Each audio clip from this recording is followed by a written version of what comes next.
बोलिए शिव शंकर भगवान की जय। प्रिय भक्तों, श्री शिव महापुराण के रुद्र संहिता पंचम युद्ध खंड की अगली कथा है विदल और उत्पल नामक दैत्यों का पार्वती पर मोहित होना और पार्वती का कंदुक प्रहार द्वारा उनका काम तमाम करना, कंदुकेश्वर की स्थापना और उनकी महिमा। तो आइए भक्तों, आरंभ करते हैं इस कथा को और इसके साथ 59वें अध्याय को। प्रिय भक्तों, ये श्री शिव महापुराण के रुद्र संहिता के पंचम युद्ध खंड की अंतिम कथा भी है, तो ध्यान पूर्वक सुनिएगा। प्रसंग बहुत आनंददायक है। बोले शिव शंकर भगवान की जय। सनत कुमार जी कहते हैं, हे व्यास जी, जिस प्रकार परमेश्वर शिव ने संकेत से दैत्य को लक्ष्य कराकर अपनी प्रिया द्वारा उसका वध कराया था, उनके उस चरित्र को तुम परम प्रेम पूर्वक श्रवण करो। विदल और उत्पल नामक दो महादैत्य थे। उन्होंने ब्रह्मा जी से किसी पुरुष के हाथ से न मरने का वर प्राप्त करके सब देवताओं को जीत लिया था। तब देवताओं ने ब्रह्मा जी के पास जाकर अपना दुख सुनाया। उनकी कष्ट कहानी सुनकर ब्रह्मा ने उनसे कहा, तुम लोग शिवा सहित शिव का आदर पूर्वक स्मरण करके धैर्य धारण करो। वे दोनों दैत्य निश्चय ही देवी के हाथों मारे जाएंगे।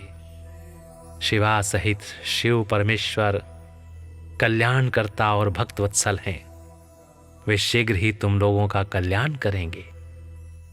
सनत कुमार जी कहते हैं, हे मुने, देवों से यूं कहकर ब्रह्मा जी शिव का स्मरण करते हुए मौन हो गए।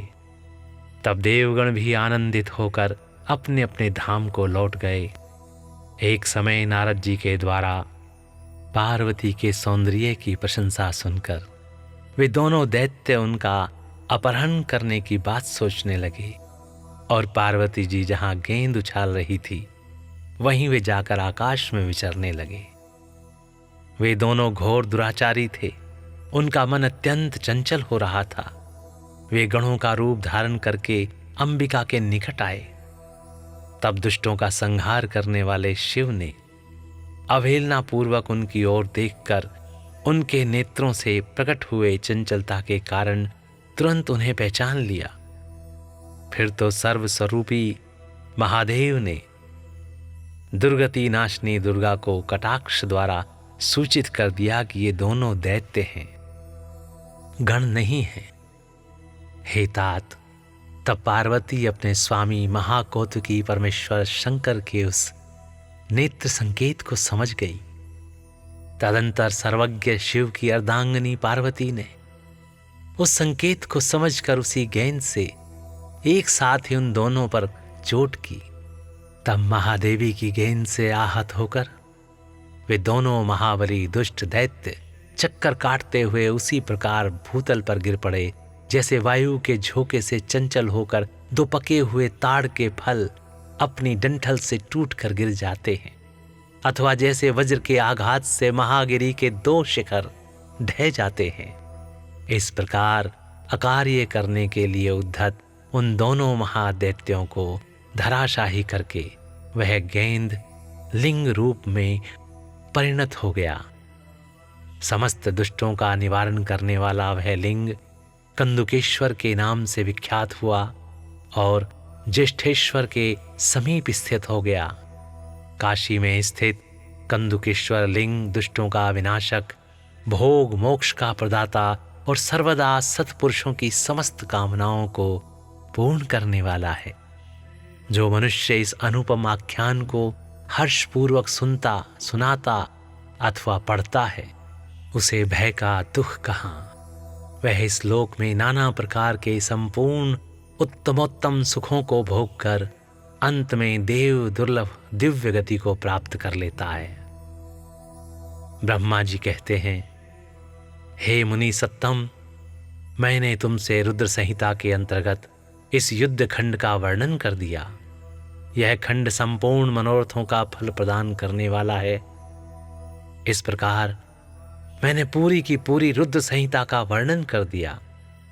यह शिव जी को सदा परम प्रिय है और भुक्ति मुक्ति रूप फल प्रदान करने वाली है।